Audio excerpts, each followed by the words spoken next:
Hi friends, hello, welcome to Manu law classes. मेरा नाम गौतम दीक्षित है। आज के इस वीडियो में we are going to discuss the important news which have come from the Hindi edition of 28 January 2023। ये जो न्यूज़ हम डिस्कस करेंगे, okay, which will be important for CLAT, टेलेट and other law entrance exams. Some of the issues हम आज focus करेंगे issues के ऊपर, और वो थोड़े से हिस्टोरिकल इन नेचर है। मतलब हिस्टोरिकल इन द सेंस कि मतलब थोड़ा सा उस न्यूज़ को समझने के लिए हमें थोड़ा सा हिस्ट्री को समझना बड़ा ज़रूरी होता है, खास करके जब हम इज़राइल पैलेस्टीन की जब बात करते हैं। तो जैसे कि आप बहुत दिन से न्यूज़ पढ़ रहे होंगे कि वेस्ट बैंक में जो है वो प्रॉब्लम चल रही है। तो इस वेस्ट बैंक के इशू को समझने के लिए हमें थोड़ा सा इज़राइल पैलेस्टीन का जो हिस्ट्री है उसको समझना ज़रूरी होता है। हमको ये भी देखना होता है कि वेस्ट बैंक एग्जैक्टली है क्या, वहाँ पे सेटलमेंट्स की जो बात होती है, what is that settlements and why there is a problem in the West Bank. And then we have to also see the Gaza. तो इसको समझने के लिए हम थोड़ा सा हिस्ट्री पढ़ेंगे तो हमको एक वेस्ट बैंक का जो पूरा इंपॉर्टेंट इंफॉर्मेशन है वो हमें समझ में आ जाएगा। So that is important. along with that, where we are going to focus today is that the second thing is about the ground water। तो ग्राउंड वाटर फ्रेंड्स बहुत ही इंपॉर्टेंट है। आज हम ग्राउंड वाटर से रिलेटेड एक editorial करेंगे। हमको समझ में आएगा कि ग्राउंड वाटर क्यों इम्पॉर्टेंट है, इसका सस्टेनेबल मैनेजमेंट, सस्टेनेबल यूज़ करना क्यों बहुत ज़रूरी है इंडिया के लिए। Okay, so we will be doing this groundwater story.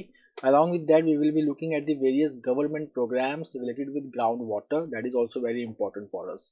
Okay, so these are some of the themes which we are going to discuss. Along with that, एक छोटी सी theme हम लेंगे जो हमने बहुत पहले डिस्कस भी किया था अराउंड एक महीना पहले, about the Maharashtra Karnataka border issue.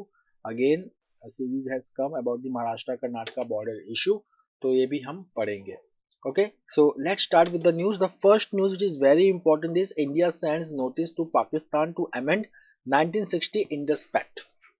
Okay, so for this we have to understand the Indus Water Treaty. So Indus Water Treaty ये बहुत ही important है। Indus Water Treaty, तो Indus Water Treaty जो है ये 1960 का treaty है। It is between India and Pakistan. Okay, India and Pakistan. तो ये जो treaty है, it is about sharing of Indus waters and its tributaries between the two countries, that is India and Pakistan. Okay, this treaty it was brokered by, मतलब this treaty it was mediated by World Bank। ठीक है ना, world bank ने इस treaty को mediate किया था। Now see, now what does Indus water treaty does. Indus water treaty जो है वो पूरे इंडस रिवर को दो भाग में डिवाइड करता है। Okay, it is called as two types of rivers. एक तो होता है आपका वेस्टर्न रिवर्स, दूसरा होता है आपका ईस्टर्न रिवर्स। ठीक है, वेस्टर्न रिवर्स में आपके तीन रिवर्स आते हैं। You will see Indus, Jhelum, Chenab. ठीक, ईस्टर्न रिवर्स में अगर आप देखेंगे तो बाकी के रिवर आ जाएंगे ब्यास, रवि, सतलज। ठीक है, तो अब आप देखेंगे कि कौन से रिवर्स पे कौन से कंट्री का राइट्स है। तो ईस्टर्न रिवर्स पे इंडिया का राइट है एक्सक्लूसिवली, वेस्टर्न रिवर्स पे पाकिस्तान का राइट है। ठीक है, but in some cases India is allowed to access the waters of this river for non-consumptive purpose, for hydroelectric power projects than other purposes। okay, restricted purpose के लिए अगर आप देखेंगे इंडस वाटर ट्रीटी का जो 80% एलोकेशन ऑफ वाटर है Indus river basin का, it is given to Pakistan and rest is to India, around 20%। Okay, so this is the Indus water treaty. अब इंडस वाटर ट्रीटी में देखेंगे कि प्रॉब्लम क्या आया हुआ है। So let's get back to the news. So see now, यहाँ पे इंडस वाटर ट्रीटी में इंडिया ने पाकिस्तान को एक नोटिस भेजा है to amend the 1960 Indus water treaty. ठीक है, तो यहाँ पे that is the problem. So if you will say that India has announced that it wants to modify the 62-year-old Indus water treaty with Pakistan. Okay, citing what is the reason, because Pakistan's intransigence in resolving the dispute over two hydro power projects. तो India ने दो hydro power projects build किया है, that is Kishan Ganga and Ratle hydro power projects, both in Jammu and Kashmir. Okay, जो जिसको पाकिस्तान ने protest किया था, but Pakistan has went to the Hague, that is permanent court of arbitration, okay, which India has boycotted the process. मतलब पाकिस्तान ने क्या किया कि ये इशू पहले वर्ल्ड बैंक के पास गया, तो वर्ल्ड बैंक जो इंडस वाटर ट्रीटी के प्रोविजंस के अंदर it was found that they do not violate the Indus Water Treaty by India does not violate the Indus Water Treaty by building these two power projects. After that, this country Pakistan, they have taken the unilateral decision to approach the court of arbitration at the Hague. तो ये कौन सी court की बात हो रही है? This court is about permanent court of arbitration. Okay, तो यहाँ पे अगर आप देखेंगे that government has written to the Pakistan calling for modification to the treaty as per article 12(3) of the Indus Water Treaty that deals with final provisions of the treaty.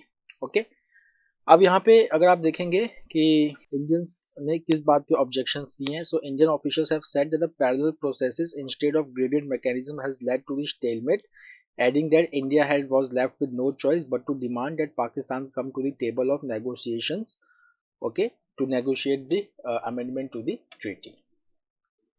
Okay, now you can see यहाँ पे just I have told you eastern rivers में Ravi, Byas and Satluj.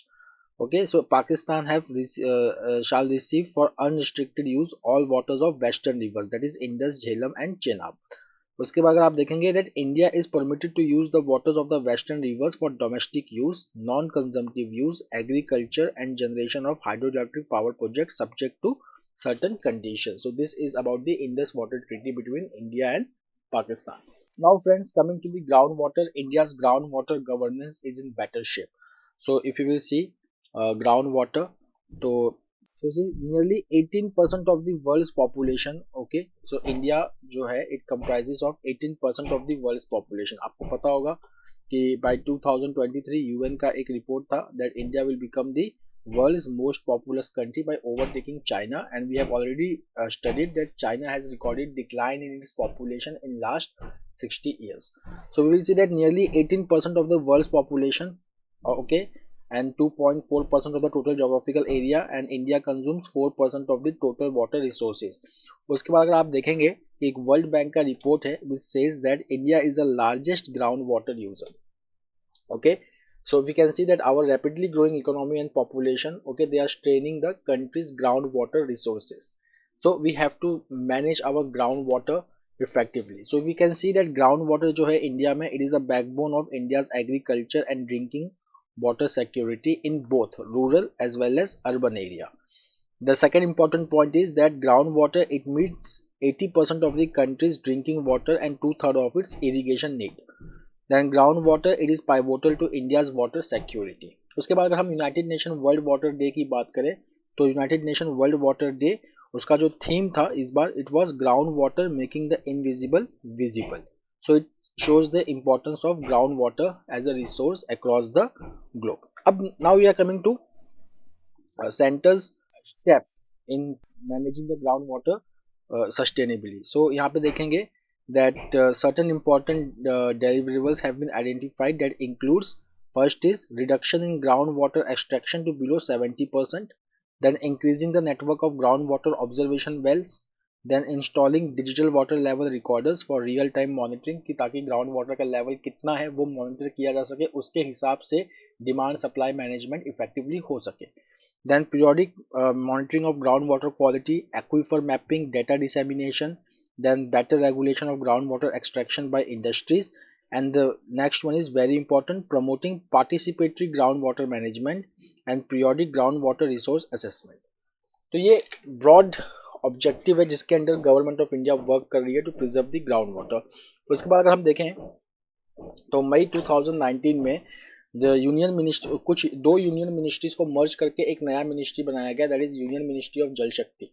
So you can write me in the comment box that who is the incumbent union minister of Jal Shakti. तो देखिए जो union minister of Jal शक्ति है, it is created by the merger of ministries of water resources, river development and Ganga rejuvenation along with drinking water and sanitation. What does it signifies? It signifies कि जो जल शक्ति है it is focusing on two things, supply and demand. ठीक है, तो जल शक्ति जो है now it has integrated both the things, एक सप्लाई मैनेजमेंट एक demand management, that is very important. The next is जल शक्ति अभियान which was launched to transform Jan Shakti into Jal Shakti through asset creation for conservation of water, rain water harvesting. उसका एक campaign चला था catch the rain, and extensive awareness campaign. उसके साथ साथ ग्राउंड वाटर रिजुविनेशन के लिए हमारे पास और भी प्रोग्राम्स हैं, जैसे कि अटल भूजल योजना और national project on aquifer management. तो यहाँ पे देखेंगे कि जो अटल भूजल योजना है, it seeks to inculcate behavioral change by incentivization. Okay, then national project on aquifer management is envisage the mapping of subsurface water bearing geological formations to help gather authentic data and inform decision making। तो इसमें अगर आप देखेंगे तो 24 lakh square kilometre का जो सर्वे है वो हो चुका है, okay, for mapping the aquifers ground water in India। Then if you will just see that there is a software also, okay, तो यहाँ पे अगर हम देखेंगे कि a software India ground water resource estimation system has also been developed। उसके बाद अगर आप देखेंगे that the focus is on time bound and scientific approach to monitor precious water resources in India for better management of ground water। अब हम देखते हैं कि ग्राउंड वाटर में इतना जो गवर्नमेंट ने स्टेप लिया है तो उसके इम्पैक्ट्स क्या रहे। तो सी देयर हैज़ बीन, ये आप लिख सकते हैं, there has been 3% reduction in the number of over exploited ground water units and 4% increase in the number of safe category units as compare to 2017। उसके बाद improvement in ground water conditions in 909 units. उसके बाद हम देखेंगे that there is reduction in annual extraction और okay the data for irrigation industrial and domestic uses respectively is. अब देखिए irrigation के लिए कितना ग्राउंड वाटर यूज हो रहा है, 208.49 billion cubic metre, then 3.64 BCM for industrial and then 27.05 for domestic purpose। So we will see that overall the extraction of groundwater has declined by 3.25% since 2017। The next is the government's interventions in enabling a positive impact on the overall groundwater scenario in India reflect the spirit of cooperative federalism in managing the groundwater। उसके बाद आप देखेंगे that 9.37 BCM of additional groundwater potential was created through artificial water conservation structures। Okay, this is also very important। यहाँ पे अगर आप देखेंगे कि वी आर टॉकिंग अबाउट जल जीवन मिशन, तो जल जीवन मिशन का इम्पोर्टेंट एम क्या है, to provide safe drinking water to all rural household by 2024। Friends, ये एग्जाम में बहुत ज़्यादा आता है जल जीवन मिशन का, ठीक है। तो जल जीवन मिशन का फोकस क्या है, वाटर फॉर ऑल, कौन से एरिया में, रूरल एरिया में, कब तक, बाय 2024। उसके बाद अगर आप देखेंगे कि लास्ट लाइन में अगर आप आएंगे दैट यहाँ पे लिखा हुआ है managing the ground water is very important to achieve the united nation sustainable development goal of water for all. ठीक है, तो you can write me in the comment box which sustainable development goal relates to is related with access to water and sanitation for all. Okay, now coming to the Karnataka and Maharashtra boundary.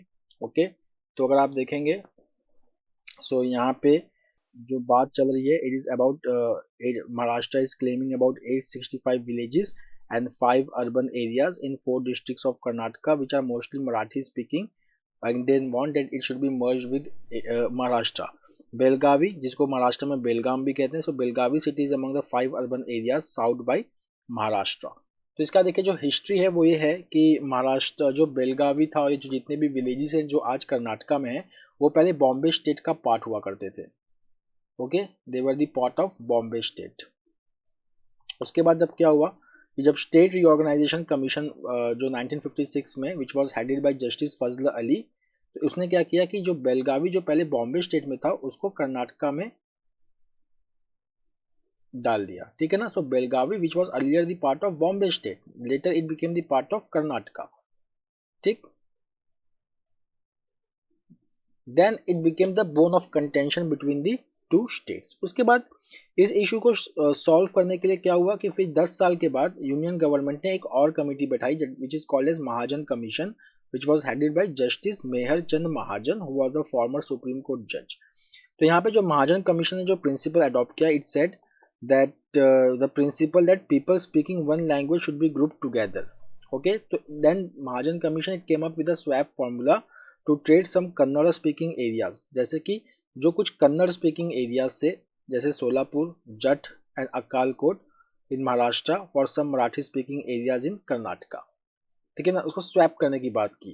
कि जो Kannada speaking areas हैं सोलापुर, जट और अक्कलकोट में, उनको swap कर दिया जाए Marathi speaking areas के इन कर्नाटका। तो कमीशन ने क्या किया, commission set 262 villages in Karnataka where there are Marathi speakers, okay, and 247 villages in Maharashtra where there are more Kannada speakers, they need to be swapped.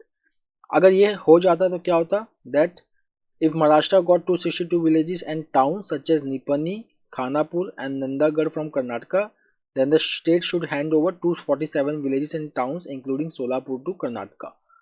This was the Mehr Chand commission report. ठीक, तो यहाँ पे swapping की बात चल रही है कि अगर महाराष्ट्र को मराठी स्पीकिंग एरिया चाहिए तो महाराष्ट्र को सोलापुर और बाकी कुछ एरियाज जो है वो कर्नाटका को देना चाहिए based on the proportion of speakers Marathi and Kannada. So यहाँ पे अगर आप देखेंगे तो Mahajan commission did not agree with the demand that Belagavi city should be merged with Maharashtra. उसके बाद अगर आप देखेंगे कि जब ये रिपोर्ट रिलीज हुआ तो कर्नाटका ने इस रिपोर्ट को एक्सेप्ट किया बट महाराष्ट्र ने इस रिपोर्ट को रिजेक्ट कर दिया। तब से ये जो इशू है पूरा बना हुआ है महाराष्ट्र और कर्नाटका को के बीच में about the status of Belgaum and other villages. Got it? Then we will see that there are various case involved over here.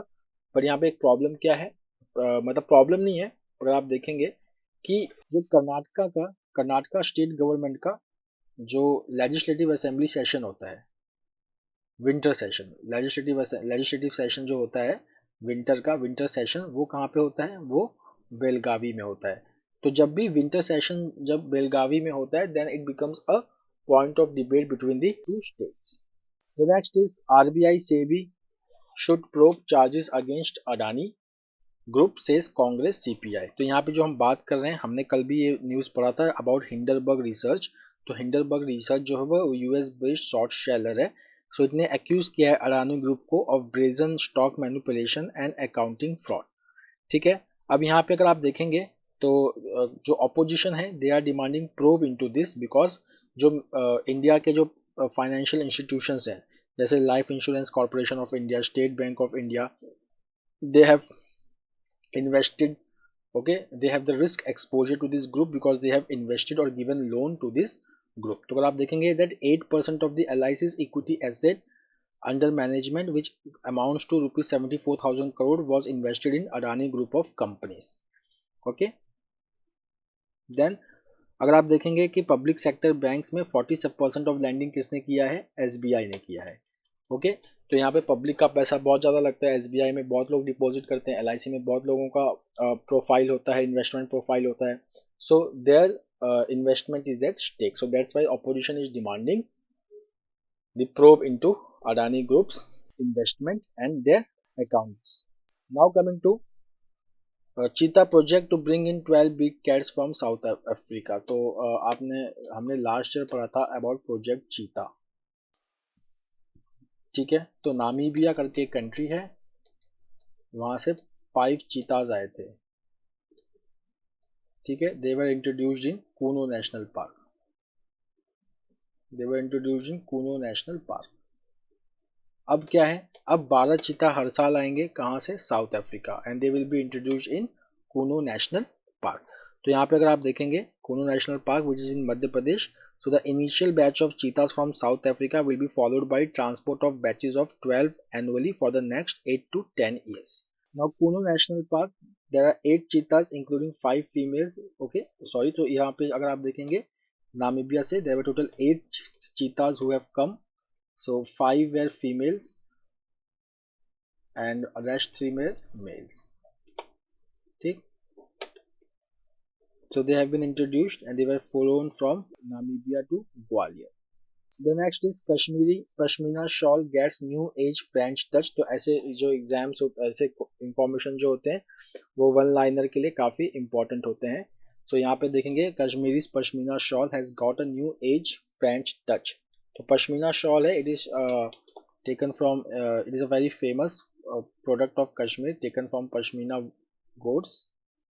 ठीक है, एक गोट का वूल होता है ये पश्मीना शॉल। तो यहाँ पे आप देखें तो Kashmir famed pashmina shawls known for centuries for the intricate buta और paisley patterns, they got a French touch this week. तो यहाँ पे जो आर्टिस्ट हैं Maximilian Pallet, she turn the fabric into a canvas for complementary art forms at Parisian exhibition.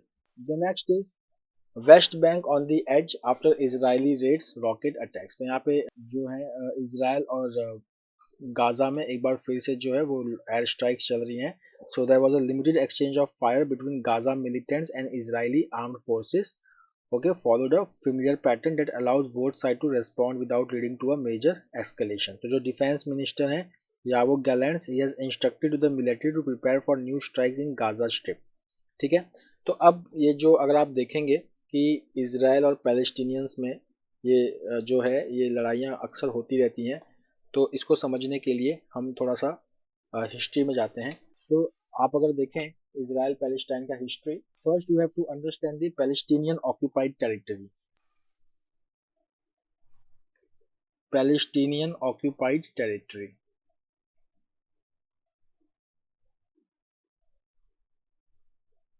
ठीक, इसमें दो आते हैं, एक हम गाजा लेते हैं, एक होता है वेस्ट बैंक। ठीक, Gaza and West bank. Gaza जो है it is a narrow strip along the Mediterranean. Waste Bank जो है वो तीन साइड से इसराइल से घिरा हुआ है और एक साइड से वो जॉर्डन से घिरा हुआ है, वेस्ट बैंक। ओके, तो इसको हम वेस्ट बैंक क्यों कहते हैं, नॉमेनक्लेचर में हम वेस्ट बैंक क्यों कहते हैं इसको। ठीक है, तो वेस्ट बैंक जो है it includes East Jerusalem, it includes East Jerusalem. And West Bank हम इसके लिए कहते हैं क्योंकि there is a Jordan river, ठीक है ना, there is a Jordan river which drains into Dead Sea, which drains into Dead Sea. तो जॉर्डन रिवर के ईस्ट साइड पे you have Jordan and west side पे यू हैव वेस्ट बैंक, तो it means is the West Bank of Jordan river. तो West Bank में ही you have Jerusalem, East Jerusalem, and then you have Israel overall. यहाँ पे भी Israel, यहाँ पे भी इजराइल, यहाँ पे भी इजराइल। तो अगर आप देखेंगे West Bank, so it is enclosed, ठीक है ना, it is enclosed. But we will see Gaza strip, तो गाजा स्ट्रिप को एक्सेस है मेडिटेरेनियन सी को। ओके, मेडिटेरेनियन सी से you can access the Gaza strip. ठीक, तो जो पैलेस्टीनियंस हैं who are demanding their separate nation, they mostly live in Gaza and West Bank. ठीक है, बट इट, अब यहाँ पे अगर आप देखेंगे तो यूनाइटेड नेशंस का एक एक्चुअली रेजोल्यूशन है, that is called as resolution 181। सो यूनाइटेड नेशंस का एक रेजोल्यूशन है, यूनाइटेड नेशन रेजोल्यूशन 181, रेजोल्यूशन 181। इसको हम क्या कहते हैं, इसको हम पार्टीशन प्लान भी कहते हैं, पार्टीशन प्लान। तो इस पार्टीशन प्लान के अंदर क्या है कि it sought to create two types of states, one Jewish state, okay, that will be Israel, मतलब पैलेस्टीन के कुछ इलाके जहाँ उसमें से कुछ जेविश स्टेट बन जाएंगे, कुछ पैलेस्टीनियन बन जाएंगे। ठीक है, अब इस पैलेस्टीनियन में कौन कौन से इलाके आते हैं आपके, गाजा, वेस्ट बैंक प्रिडोमिनेंटली आते हैं। ठीक, अब गाजा वेस्ट बैंक की हिस्ट्री को आप समझिए। ठीक है, वह is the state of Israel, अगर आप देखेंगे द स्टेट ऑफ इजराइल, तो state of Israel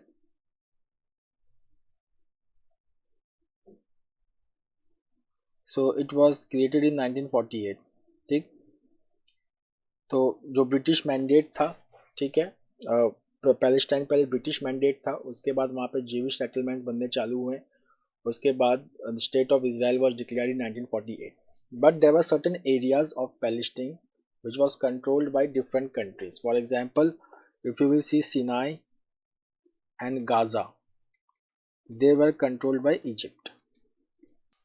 Then West Bank, that was controlled by Jordan. Then you will see Golan Heights, Golan Heights, that was captured by that was controlled by, you can say, Syria. अब जो Palestinian people थे they were living in this area, ठीक है ना, specially Gaza and West bank.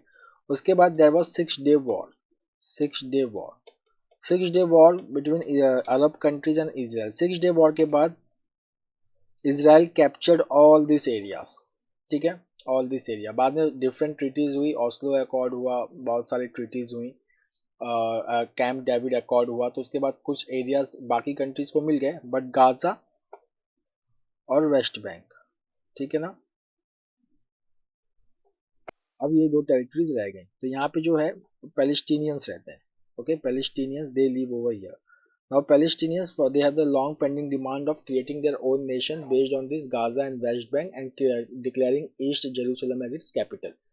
पर यहाँ पे Israel जो है वो दो काम कर रहा है. एक तो वो वेस्ट बैंक में सेटलमेंट्स बना रहा है, वेस्ट बैंक में सेटलमेंट्स, इजरायली सेटलमेंट्स बना रहा है, ठीक है, जिसको इंटरनेशनल कोर्ट ऑफ जस्टिस जो है वो उसको पैलेस्टीनियन ऑक्यूपाइड टेरिटरी कहती है इन सेटलमेंट्स को. तो वेस्ट बैंक में एक तो ये सेटलमेंट्स बना रहा है, तो that is creating we can say a sense of alienation, a sense of anger among the Palestinians that their territories are being occupied.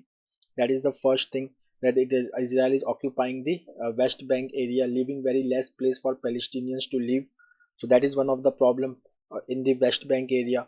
Okay, तो ये जो एक ही चीज़ है. दूसरा क्या है कि 1980 में इसराइल ने एक लॉ पास किया which is called as Jerusalem law. So what happened under Jerusalem law, that Israel declared whole Jerusalem as the capital of Israel. ठीक है ना.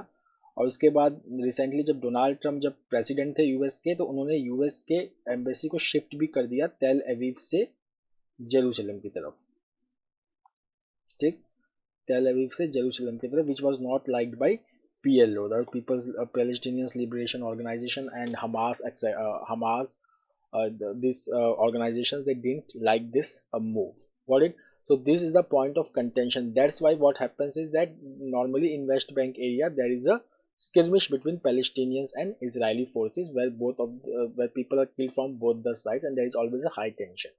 Okay, so अब क्या हुआ है कि ये इश्यूज तो बहुत दिन से आ रही है, बट अगर आपने कुछ दिन पहले न्यूज़ फॉलो किया होगा तो अब वहाँ पे एक नए प्राइम मिनिस्टर आए हैं, Netanyahu, who has stitched coalition with far right parties which demands more settlements, that Israel should do more to reclaim West Bank, etc., which increases the tension in this area to a greater height, to a new proportion, leading to war. Okay, so this is the basic of Palestinians issue or Israel-Palestine conflict. The next is tough new election criteria in Myanmar. तो हम पहले से ही जानते हैं कि Myanmar में military rule चल रहा है फरवरी 2021 से, and now they have come up with the tough election criteria for if any candidate wants to stand in election, they have to face a tough criteria. Okay, so that अगर आप देखेंगे कि criterias इतने tough हैं that it could sideline the military's opponents and cement its grip on politics. ठीक, तो देखेंगे कि दैट मिलिट्री हैज, देखो मिलिट्री ने क्या बोला है, military has pledged to hold an election in August this year. An announcement in Friday state media said parties intending to compete nationally must have at least 1 lakh members, which was earlier 1000. okay, and commit to running in the election in the next 60 days or be deregistered as the party. तो देखिए बहुत कम time दिया जा रहा है. एक तो मान लीजिए कि कोई एक्स पर्सन है, he wants to fight the election, so within 60 days, okay, he has to run for the election after forming the political party, and within these days, okay, that person has to get 1 lakh members for the party. ठीक है ना, तभी उनको political registration भी मिलेगा और जो है इलेक्शन के लिए रन कर पाएगा. Got it? Now again one liner, home minister to quit after Supreme Court says he is not a Nepali citizen. तो आ सकता है एक लाइन में कि name the home minister of Nepal who had to resign because he was not a Nepali citizen as decided by the Supreme Court. तो यहाँ पर बस नाम important है, राबी लमिछाने. चलिए, the next is current account deficit manageable says RBI governor. So RBI governor ने कहा है कि इंडिया का जो average current account deficit है it stood at 3.3% of the GDP for the first 6 months of 2022-23, and India's current account deficit is manageable. Okay, then he has said that slowing global demand was weighing on merchandise export. मतलब merchandise export जो India में कम हो रहा है, it is because of slowing global demand. Okay, but the country's export of services and remittances remain strong.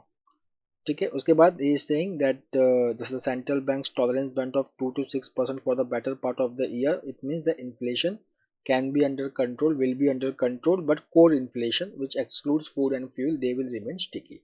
So friends, that's all for today. We will meet next week with a daily Hindu analysis. Till then, have a nice time. Take care. Thank you.